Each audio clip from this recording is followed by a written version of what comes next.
글로벌 비트 시간입니다. 지난 금요일 미국 시장은 부활절로 휴장을 했죠. 그런 가운데 우리는 숨고르기에 들어간 상태입니다. 시장은 그동안 좀 조정이 깊게 나와 있는 상황인데요. 어떤 투자 포인트들 이번 한 주 동안 가져가면 좋을지 준비했습니다. 네, 올 한 해 들어 미국 주식 투자자분들 마음고생이 정말 심하실 겁니다. 시장이 더 빠질 것인가 아니면 반등의 기회를 모색할 것인가 고민이 필요한 시점이어서요. 오늘은 향후 증시 향방에 대한 진단을 내려보도록 하겠습니다. 자, 일단 미국과 중국이 서로에게 부과한 관세율, 지금까지의 현황입니다. 미국은 145%의 관세를 부과한 상황, 그러자 중국은 125%의 맞불 관세를 놓은 상황입니다. 그야말로 단 며칠 사이에 우리가 경제학 교과서 예습 문제에서나 볼 법한 관세율이 부과되고 있는 것이죠. 그렇다면 관세가 앞으로 더 오르게 될 것인가? 일단 중국 측에서는 미국의 추가적인 인상이 있더라도 무시하겠다는 입장을 밝혔고요. 미국 역시도 중국의 관세를 더 이상 올리지 않을 것이다. 거기다가 주말 사이 트럼프 대통령이 중국과의 무역 협상 3에서 4주 안에 타결될 것 같다라고 언급을 했죠. 따라서 추가 인상의 가능성은 낮아 보입니다. 자, 그리고 설령 실제로 더 오른다고 해도 우리가 정말 무서워해야 할까요? 그에 대한 대답도 아니다인 것 같습니다. 이 세율이 100%를 넘기는 순간 100이든 9000%든 사실상 무의미해지기 때문인데요. 수입함으로써 얻게 되는 경제적 혹은 정책적 실익이 거의 없거나 오히려 역효과가 발생하는 구간으로 접어들기 때문입니다. 따라서 이 정도의 고율 관세는 사실상의 수입 금지 조치라고도 볼 수 있는 겁니다.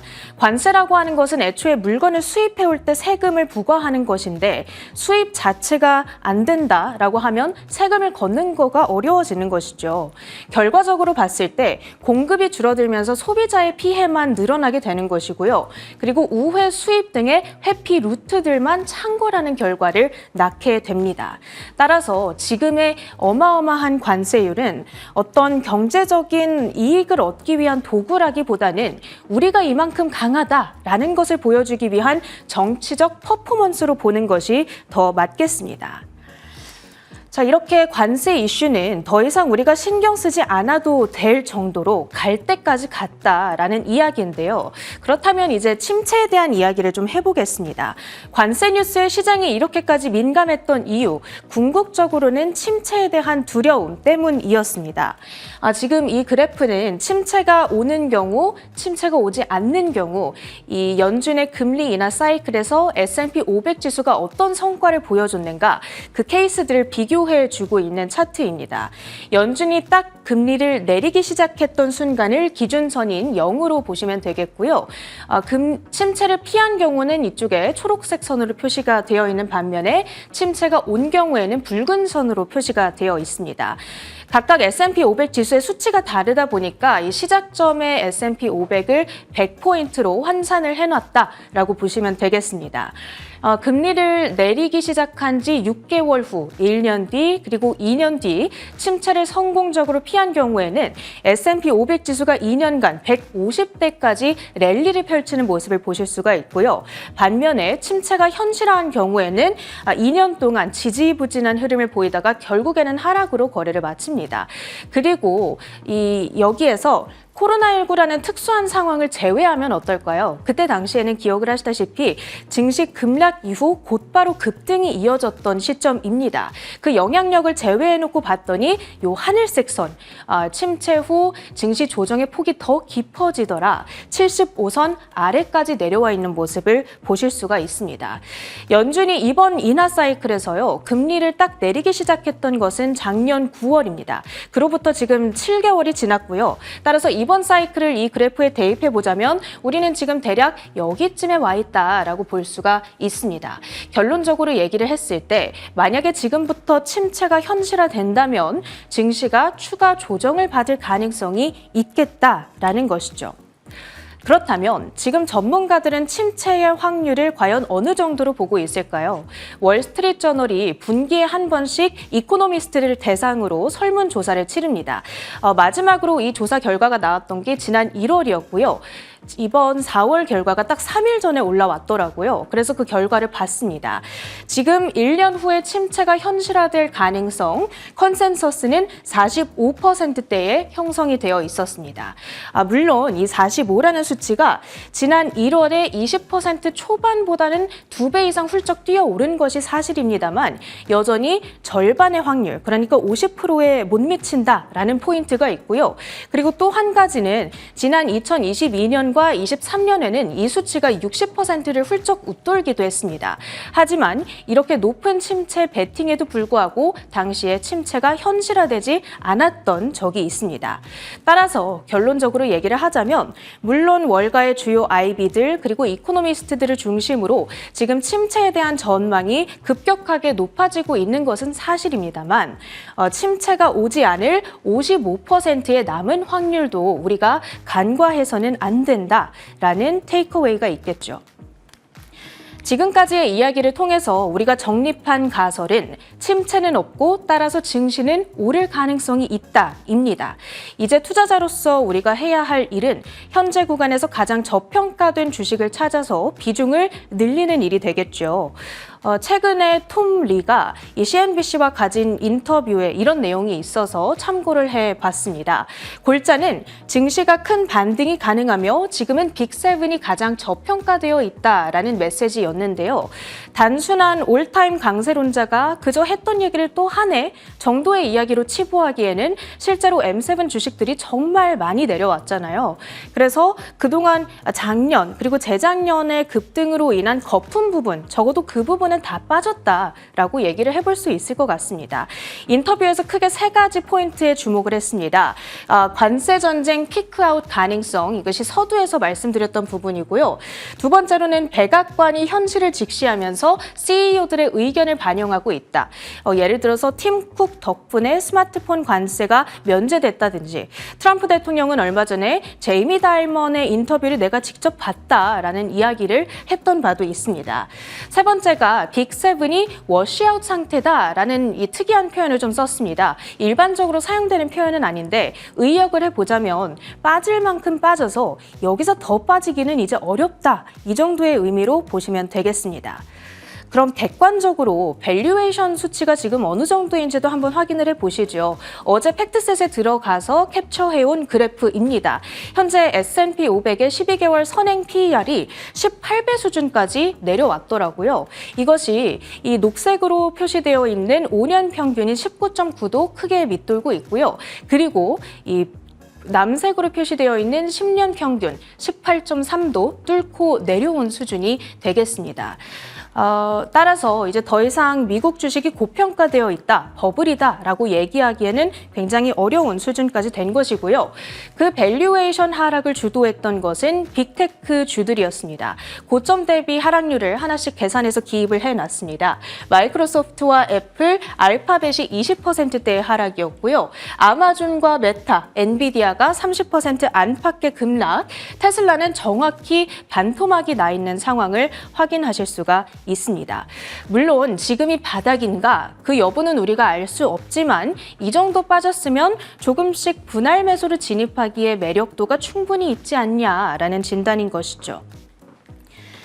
이제 내용을 좀 정리해 보도록 하겠습니다. 미국 증시 반등의 기대 요인들 지금 총 4가지로 요약해 볼 수가 있겠습니다. 첫 번째는 트럼프 풋, 관세 전쟁이 완화된다라는 것이죠. 관세라는 이슈 자체가 재료로서의 기능을 소멸하고 혹은 피봇이 일어남으로써 시장이 반등하는 현상을 이야기하는 겁니다. 지난번에 90일 유예 발표가 났을 때 엄청난 급등을 통해 우리가 이미 한번 경험했던 바가 있었고요. 두 번째로는 방금 말씀드렸던 완화되어 있는 밸류에이션, 세 번째가 연준 풋입니다. 이제 연준이 비둘기로 전환해서 금리를 내려주기 시작할 때 시장이 동력을 얻을 수 있다. 현재 시장에서는 6월 인하가 유력하게 예상되고 있고요. 네 번째, 단기적으로는요. 지금 M7 기업들의 실적 발표가 이제 이번 주부터 시작된다라는 포인트가 있습니다. 이 우측에 일정을 쭉 정리를 했습니다. 당장 이번 주에 테슬라와 메타, 마이크로소프트, 알파벳의 실적이 예정되어 있고요. 다음 주에는 아마존과 애플, 그리고 한 3주 뒤에 가장 늦게 엔비디아가 실적을 발표하게 됩니다.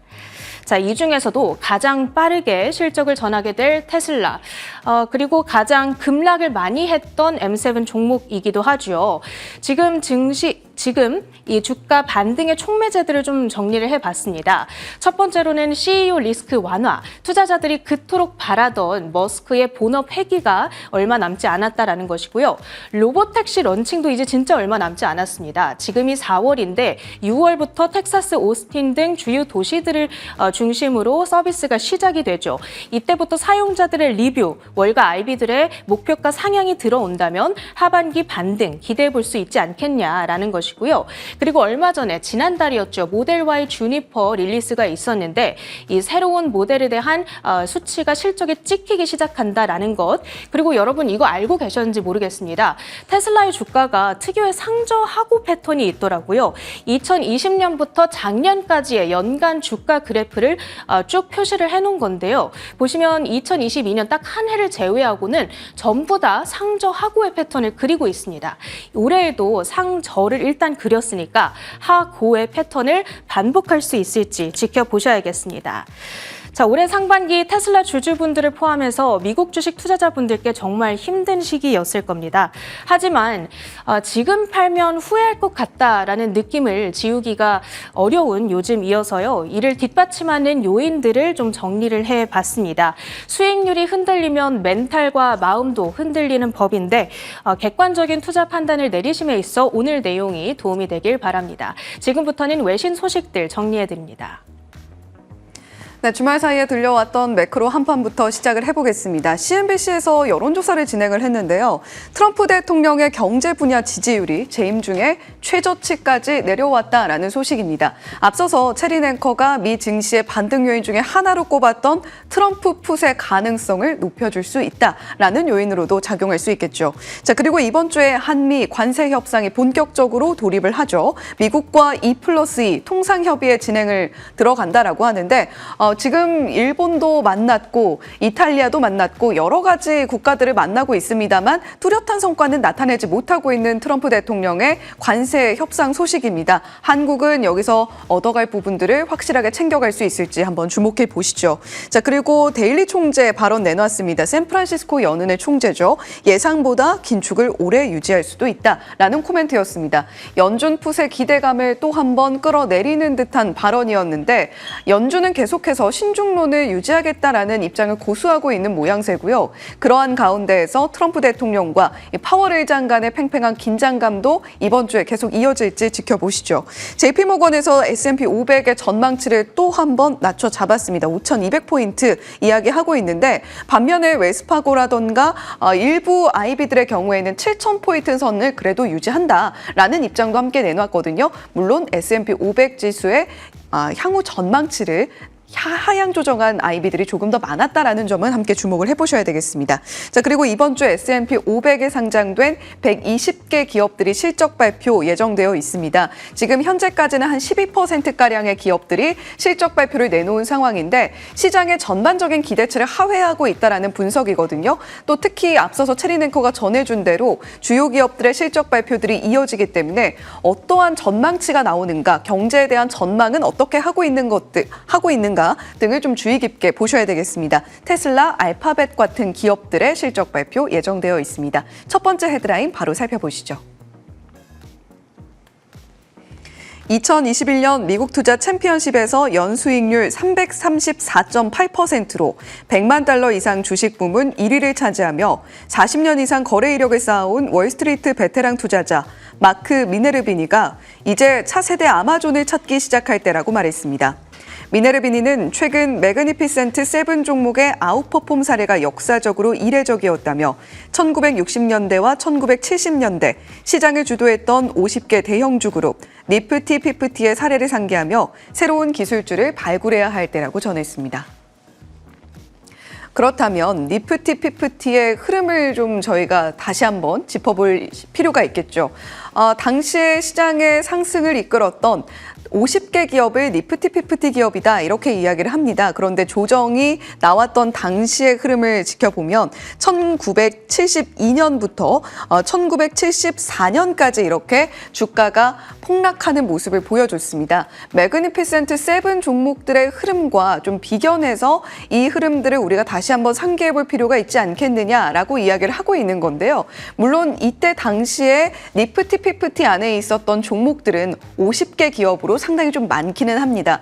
그런데 그동안 미국 시장의 역사적인 신고가를 경신해냈던 흐름을 만들었던 주역들, 매그니피센트 7 종목들은 7개 종목에 불과하기는 하죠. 그렇다면 2022년까지의 M7 종목들과 니프티 피프티의 과거 흐름들을 좀 짚어보겠습니다. 다음 장 이어서 살펴보시면요.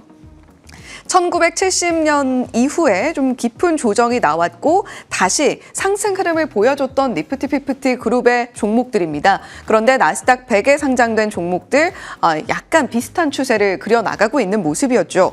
자, 그렇다면 마크 미네르비니가 이야기를 하고 있는 새롭게 M7의 뒤를 이을 기술주 종목은 어떤 조건들을 갖춰야 되는가 세 가지로 제시를 하고 있습니다. 200일 이동평균선 위에 자리를 하고 있어야 되겠고요.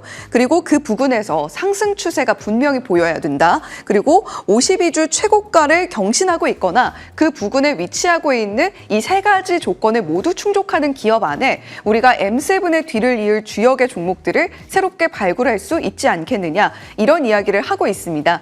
다만 조금 아쉽게도 어떤 기업들이 리스트 안에 있는지는 언급하지 않았고요.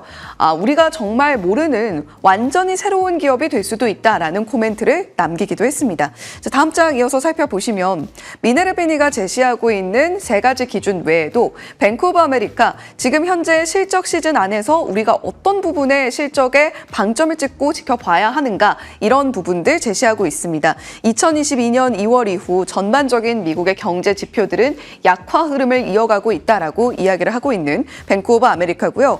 하락 국면에서의 실적 어떤 걸 볼까요? 두 가지 제시하고 있습니다. 지금은 이익보다는 매출이 실제로 얼마나 성장하고 있는가에 방점을 두고 실적을 지켜봐야 된다라고 이야기를 하고 있고요. 두 번째로는 고품질의 배당 수익을 제공을 하고 있는가도 두 번째 키포인트로 지켜보자라고 말을 하고 있습니다. EPS, 이익 부분보다 매출을 더 집중해서 봐야 되는 이유로는 여러 가지를 꼽고 있는데요. 과거 하락 국면에서는 매출 기반으로 이 밸류와 추정치 수정 지표가 EPS 기반의 지표보다 더 좋은 성과를 냈던 이력이 있다라고 이야기를 하고 있습니다. 경기 하락 국면에서는 선택제, 그러니까 고가의 제품들을 사기보다는 필수제 쪽으로 소비 성향이 이동하는 경향을 보이고 전체적인 매출 성장치가 낮기 때문에 매출이 끌어올려지는 것만으로도 이 기업의 성장성을 담보할 수 있다라는 이야기가 되겠죠. 자, 미네르비니의 투자 포인트 그리고 뱅크 오브 아메리카의 실적 포인트까지 지켜보면서 이번 주에 기업 실적 보시면 좋겠습니다. 두 번째 헤드라인 이어가겠습니다. 도널드 트럼프 미국 대통령이 고강도 관세 정책을 잇따라 발표하면서 세계 경제 불확실성이 커지고 있습니다. 이 영향으로 국내 금 거래가 급증하고 있는 것으로 나타났습니다. 한국거래소에 따르면 올 들어 지난 18일까지 국내 금 현물 시장의 일평균 거래 대금은 509억 원으로 집계됐습니다. 지난해 같은 기간보다 무려 4.4배, 약 342% 늘어난 수치입니다. 금 가격이 국제 금 가격 기준으로 일단 그래프를 가지고 왔는데요. 계속해서 사상 최고치를 경신하는 흐름을 이어가고 있습니다. 소폭 조정이 나왔다가 또 한 번 사상 최고치를 경신하고 그러한 흐름이 며칠씩 이어지는 패턴이 반복이 되고 있는데요. 올 한 해 동안 YTD 수익률로 국제 금값 온스당 28.21% 상승하는 흐름을 보여주고 있습니다. 미증시의 전반적인 YTD 수익률을 상회하고 있는 국제 금값이겠죠. 자, 다음 장 이어서 살펴보시면요. 과연 그렇다면 우리는 금과 관련된 종목들 매수를 하거나 또는 ETF 관련해서 매수를 할 수 있겠는가? 주요 IB들의 금 가격 전망을 살펴보겠습니다. 일단 좀 분리시장 관점들 위주로 가지고 와봤는데요. 골드만삭스는 3,700에서 3,950달러 선까지 갈 수 있다. 최대로는 4,500달러까지도 전망을 하고 있습니다. 중앙은행에서 각국 중앙은행들이 금 매입을 이어가고 있고 안전자산에 대한 수요가 올라가고 있다는 점도 골드만삭스가 이 가격 목표를 제시하고 있는 이유이기도 하고요. UBS의 경우에는 3,500 2,600달러, 그리고 JP모건 2,600달러, 지금 현재 가격보다는 좀 많이 낮습니다. 뱅크 오브 아메리카는 3,063달러 선, 3,350달러 선은 2026년에 전망치로 이야기를 하고 있는데요. 전반적으로 시장에 여러 가지로 자리하고 있는 관세 정책에 대한 불확실성을 언급하면서 안전자산에 대한 수요가 올라가고 있다는 점을 금값이 계속해서 상승할 것이다, 또는 불리시한 관점으로 제시를 하고 있는 이유 중에 하나가 되고 있습니다. 다만 JP모건과 뱅크 오브 아메리카의 전망치는 현재 가격보다는 낮다라는 점 참고해 보시면 좋겠고요. 다음 장 이어서 살펴보시면 금 관련한 ETF들이 연초 대비 수익률 어느 정도 기록을 하고 있는가를 들여다보겠습니다. SPDR 골드쉐어즈 같은 경우는 26.8%, 20%를 넘는 수익률을 YTD 기준으로 상회하고 있는 ETF들이 있고요. 금을 채굴하는 기업들에 투자를 하는 ETF들도 있겠죠. 하단에 이 두 가지 ETF가 그러할 텐데 10%가 넘는 15%를 상회하는 수익률을 기록을 하고 있습니다. 자, 그러면 지금 조정에 대한 가능성은 우리가 염두에 두지 않아도 되는가? 두 가지 의견 살펴보시죠. 모닝스타에서는 장기적으로 1,820달러 선까지 하락할 수도 있다라고 경고를 하고 있습니다. 현재 가격 대비 38% 빠지는 셈인데, 공급 증가라던가 경기 회복에 대한 여러 가지 요소들이 금의 가격을 낮출 것이다, 금에 대한 수요를 낮출 것이다, 이렇게 이야기를 하고 있고요. FX 엠파이어 최근 급등세가 과열 양상을 보이고 있기 때문에 단기적으로 20%가량 조정받을 수 있음을 염두에 둬야 된다라는 의견도 있으니까요. 참고해 보시기 바랍니다. 자, 세 번째 헤드라인은 일정 준비했습니다. 이번 주에는 주요 빅테크 기업들의 실적 발표가 시작됩니다. 1분기 실적은 양호하겠지만 주가에 큰 영향을 미치는 실적 가이던스가 관세를 감안해 보수적으로 제시될 가능성을 염두에 둬야 한다는 분석이 나옵니다. 주요 기업들의 실적 발표표를 가지고 와봤습니다. 역시 테슬라가 M7 종목들 가운데 가장 먼저 스타트를 끊기 때문에 중요하겠고요. 그 밖에도 버티브, 서비스나우, 텍사스 인스트루먼트와 램리서치 같은 이 반도체 장비 기업들의 실적도 발표가 됩니다. 특히 반도체 관련해서는 최근에 중국에 대한 견제 조치로 H20 칩의 수출 제한, 그리고 AMD의 MI300 같은 칩들의 수출 제한 소식이 발표가 됐기 때문에 장비주들이 타격을 받아가지는 않는지 실적 발표 내용에서 앞으로의 전망까지 주의 깊게 들여다보셔야 되겠고요. 국내 바이오 투자자분들이라면 머크의 실적 발표도 주목을 하실 것 같습니다. 목요일 장 전에 발표가 된다는 점 참고해 보시고, 인텔과 알파벳은 목요일 장 후에 실적이 나올 예정입니다. 다음 장 이어서 살펴보시면요. 국내 주요 일정들과 함께 정리를 했습니다. 위쪽에는 미국 기업의 실적, 아래쪽에는 한국 기업의 실적 발표 일정 정리를 해봤고요. 무엇보다 목요일에 SK하이닉스와 현대차의 실적 발표 예정이 되어 있습니다. 그 밖에도 세계 각국의 종합 PMI 발표가 되니까요. 경기에 대한 센티멘탈 체크해 보시면서 이번 주도 성공 투자 이어나가시길 바랍니다. 글로벌 비트였습니다.